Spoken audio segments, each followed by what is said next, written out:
All right, here's a question for you. How do you keep the lights on during a power outage? Well, in today's video, I want to talk to you about that. I want to make this video as easy as I possibly can to understand the differences between power supplies and gas generators and the hazards of using them and which ones you should get and you should stay away from. I want to make sense to you because a lot of people in my local area, well, they're dealing with a power outage from a severe storm that we just had in the Youngstown, Ohio area. This thing was pretty nasty, 90-mile-per-hour gusts of wind.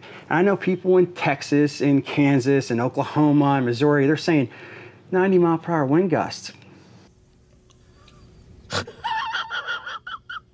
Well, we don't usually have things like that. And when we do, we're not really prepared for it. So there's a lot of trees down, power outages. This is probably going to last another week for a lot of people, impassable roads. I mean, people are in a bad situation over here. All right, so as mentioned, nasty storm came through the Youngstown, Ohio area a couple days ago, and power outages are insane. They're saying it's going to be a week until they can turn a lot of the homes back on, if they can even get to the homes. There's roads that are completely impassable right now. The trees, the lightning strikes have been insane. And I guarantee a lot of you have probably experienced something like that. But one of the main issues that I've seen driving around just looking at this damage was people were unprepared. And the local news media don't help. Now, when it's nice out and sunny, you always hear the same thing from these local news stations. If there's severe weather, tune in to us. We have pinpoint accuracy, but they never do. They never get it right. They pretty much always get it wrong. They still don't know what happened here. They say it was a wind gust, then they say it was a microburst, then they change it to a macro burst, and now they're saying, well, it might have been a tornado. Yeah, either way, they were taken off guard, these people that are living in their homes with flooded basements right now, and they can't get the water out. So what would have been the best route for them to take before the storm even happened? Well, there's a couple different things that you see online. You got electric generators, that's what people call them. That's not really what they're called. And there's gas generators and very expensive generators. But what might be the best for you? And one of the things that I did notice is that there's a lot of stupid people. And when I talk about stupid people, I mean news reporters. A lot of these people just do the same thing that social media people do. They take pictures of the fallen trees and the smashed houses and the impassable roads for clicks. They want people to watch, and they always scare the crap out of people. You should buy a generator, but that generator might kill you, which I guess is technically true if you use it wrong, but they never tell you how to use a generator or which generator might be best for you. And that's one of the things that I noticed as I was driving around the damaged locations. For some reason, I seen the exact same generator home after home. It was this one. This is the Ryobi generator. Didn't even know they had this unit out. Never seen it before. But everybody seemed to have it. And the reason I know that they just bought it was because they still had the boxes laying out in the front yard after they unboxed it, which is great. There was somebody that was lucky enough to get a generator, but these stores only have a limited amount. So if you were the unlucky person that went to the store a little bit too late after the storm, well, you're still stuck with no power. Good luck trying to find a generator in this area. So I want to talk to you about what they could have done before the storm hit and what they can do after the storm hits. So the first type of power supply I want to talk about is, well, the one that's sort of been sitting in front of us this whole time. So this, my best friend forever, is a battery bank or battery power supply. A lot of people call them an electric generator, but that's not really the case. All this is a big battery wrapped up in some plastic that has some ports here and some outlets here, and you're able to charge your phones up and do all kind of stuff with them. Now, before I talk about the pros and cons with electric generators, I want to talk to you about the brands because that's part of the video. Clint, what brand is the best brand for an electric power station? Well, there's a few of them. Me personally, I wouldn't buy anything on Temu or Amazon that you never heard of before. There are some professional brands out there that have been tried and true and tested by a million people, including myself, and they really have held up fantastically. One is Bluetti, one is Anchor, the other one is Jackery, and the other one is EcoFlow. None of them sponsor this video, none of them have anything to do with this video. I'm just stating those are the ones that I trust. Now, here's what the news won't tell you. These right here, you would assume, if you don't know any better, that because this is an electric generator, it's actually not a generator, but it looks like a generator, that I need to put this outside to run my electricity, but that's not the case. I would never want to put this outside in a rainstorm, which is actually happening right now because this is an electric battery bank. This could actually damage if I get it wet. These are perfectly safe to bring indoors, such as your kitchen, living room.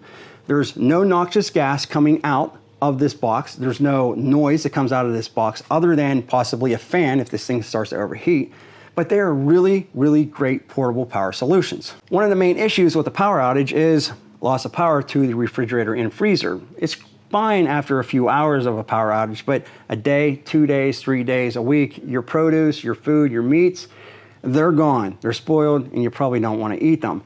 You can hook up one of your refrigerators, your freezers to one of these banks, depending on the size, and run them for hours and hours and hours. My brother-in-law actually lost power and started getting water in his basement. I brought him over a unit like this, and he was able to put in his sump pump directly into this and suck the water out, saving him from his overflooding basement. That will run for hours and hours and hours on this box. The other nice thing is I can hook my Wi-Fi up to it. I can charge my phones or my work laptops on them. If I have an emergency, I can now make a call. So these are really, really good types of power supplies. And there's different sizes of these boxes. You can buy something very small, or you can buy something very large, like the Anker F3800, I believe it was, we tested. You can run an entire house on that thing, and I've proven it time and time again on those videos. But again, completely safe to run indoors. However, there are a couple things that you need to know about these power supplies. Let's start out with a couple more pros. Again, very quiet, no noxious gas, no carbon monoxide, anything like that. But what's cool is you can actually charge a lot of these units up using solar power. So if you have a solar panel or a couple solar panels, you might be in an area where people can't get to you. Trust me, there's a lot of them here that they just can't pass the roads. They're cutting down trees and power lines down everywhere. Like, it was impassable. You can charge this up using solar panels, which is really real nice like. Now, it might take a little while to do that, but still you're getting power into this box, which allows you to bring back into the house and do what you need to do with it. And that's great and dandy. However, when it comes to the power supplies, it also comes down to size. Size does matter. As mentioned, smaller battery means less things that you can plug into it, or less things you can run for a longer time. And these things are not cheap. The bigger they are, the more expensive they are. They are way more expensive than a conventional gas generator. And on top of that, if you don't buy a very expensive one, you're not going to be able to plug into an inlet switch on the side of your house and generate the power for your entire house. It's just not going to be able to do that. So it's really going to come down to portable. A lot of people aren't going to be able to afford the more expensive high-end large units that are going to be able to power the whole house. So just to let you know, there's limitations to these. Now, the next type of portable power supply is a gas generator or an inverter. We'll talk about the two here in a bit. What a lot of people do with gas generators is they'll just take them out of the box and they'll put them in their driveway and run extension cords into the house, plugging in their refrigerators and their Wi-Fi and using it for lamps and charging and stuff. And that's all fine and dandy, but if you buy the right size gas generator or an inverter, you can do so much more with them. I think it should be mandatory for every new house to have an inlet switch built into that house. I installed mine. It was very simple to do, but if you're not savvy when it comes to stuff like that, I would hire somebody. It's not expensive. My neighbor did it. You basically get an inlet switch. It goes into your main electrical box, and there's a right way and a wrong way to do it. There's definitely safety codes, and you don't want to backfeed the line, so you want to make sure you do it right. But long story short, you get an inlet switch, you can hook up your gas generator depending on the size of it, and you can run your entire house for days and days and days as long as you have fuel. And what I mean by fuel is some of them are just gas generators, some of them are dual generators, so you can get a gas and a propane generator, and they're fantastic. You can run your dishwasher, you can run your clothes, your washing machine, your dryer, your Wi-Fi, your air conditioning. They're fantastic pieces of equipment to own. Again, depending on the size, if you go up, you're gonna pay a little bit more. But even a smaller one, you're still able to run extension cords to the house and get some power that way. But me personally, I think a gas generator inverter is definitely the way to go. I mean, it's great as a supplement. You can use these and that at the same time. You can use the gas generator to charge up these power banks if you wanted to. But if I had to pick one, it would be the gas inverter, because number one is they're not that expensive, and number two, they just last forever and they will run forever as long as you have gas. Now, there are some downsides to the gas generators. Number one is they're not all built the same. Again, we talked about size, and you can check out my other videos that I'll put at the end of this one here. You need power to push power. So a larger generator, you're gonna be able to run the whole house. But the one thing that I want to talk about is safety. And this is where a lot of people get confused about this. When they say don't bring them into your house, you're right. You're talking about carbon monoxide. So anything that's running on fuel is burning the fuel and spitting it out as carbon monoxide. It's going to displace your air. You're going to breathe it in and you're going to suffocate. And you're not going to have any air for your lungs. And that, my friends, is not real nice like. So what I've seen a lot of people do is put them outside. But the one thing they forget about is heat. These fuel-powered generators generate a lot of heat. They have exhausts on them.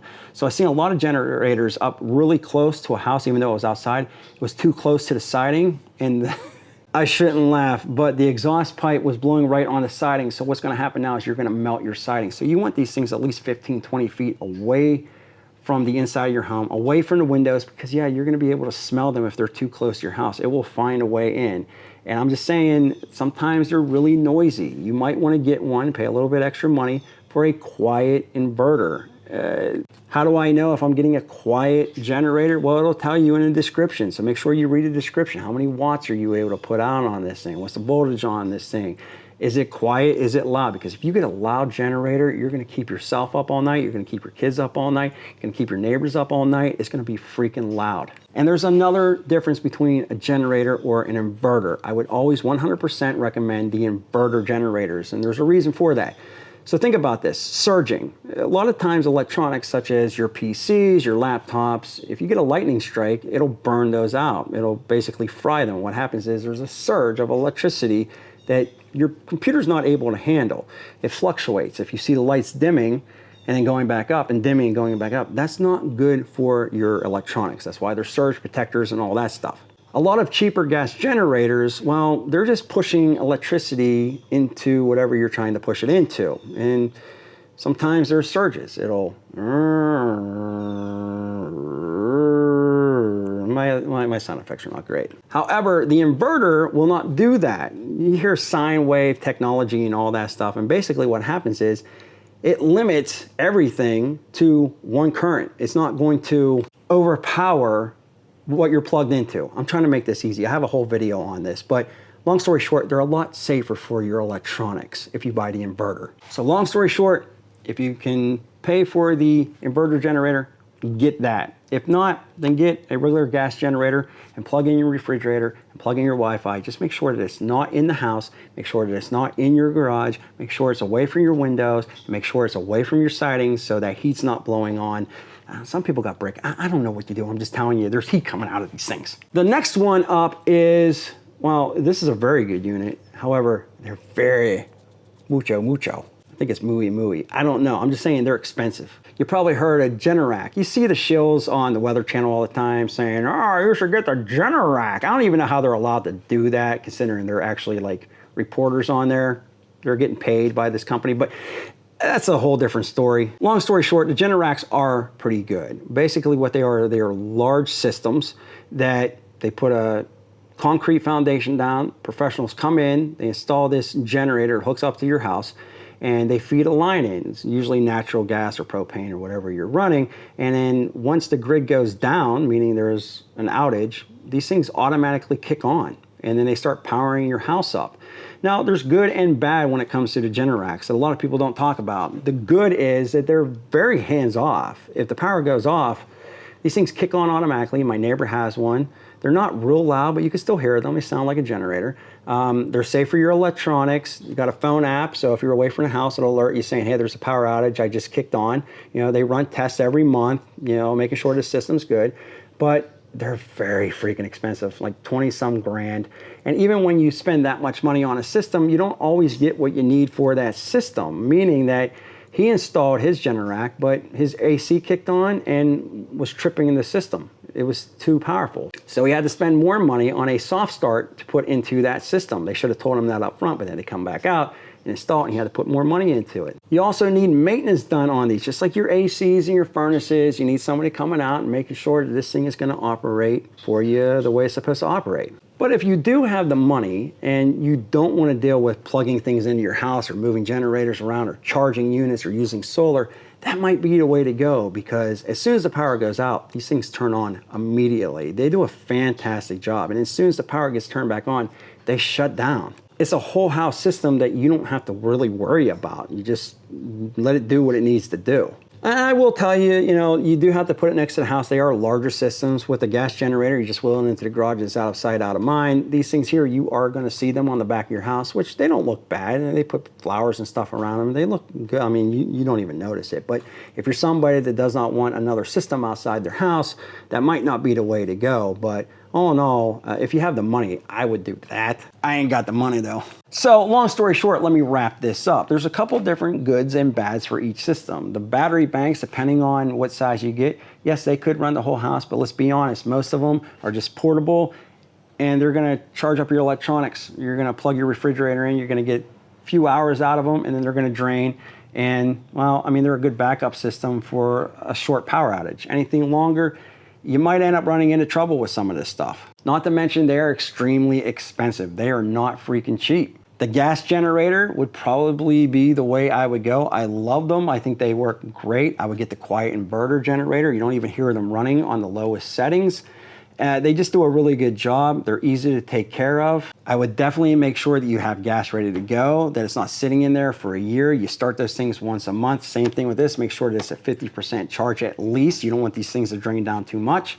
But the biggest issue with those is just make sure it's an inverter, that you're not destroying your electronics with it, you don't oversurge them, and just make sure that you keep them away from the house. Best case scenario, you have a supplement that with this here and you'll be loving life. Don't be scared to use this stuff. Just do it the right way. All you have to remember for the gas generator is just get them outside, get them away from the windows, and make sure you have a long enough cord, an extension cord that you can run on the inside. That's all you gotta know. And it just comes down to common sense. Budget-wise, what works best for you, but making sure that you're safe. These things here are completely safe, in my opinion. You can run them in your house, there's no fumes, there's nothing. You'll be fine with these. They're limited. The gas generators, they'll run for days and days and days if you can get gas to it.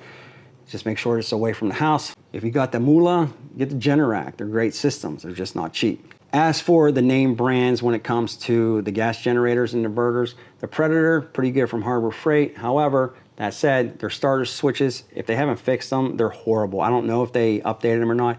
They go out within the first month, you're gonna end up having to replace that switch. So if you have some DIY skill, you should be okay. I replaced mine, no issue. The Champions, the Westinghouses, the Lowe's, the Home Depot, the Ryobis, you'll be fine with all that stuff. Just don't go on Temu and buy anything, in my opinion, over there. Other than that, let me know in the comment section, have you been affected by a power loss recently? What do? Do you run a gas, an inverter, a generator, a power bank? What's your dream setup? Would you go with the Generac? You got that money? Also, check out these videos right here. Back with more videos soon.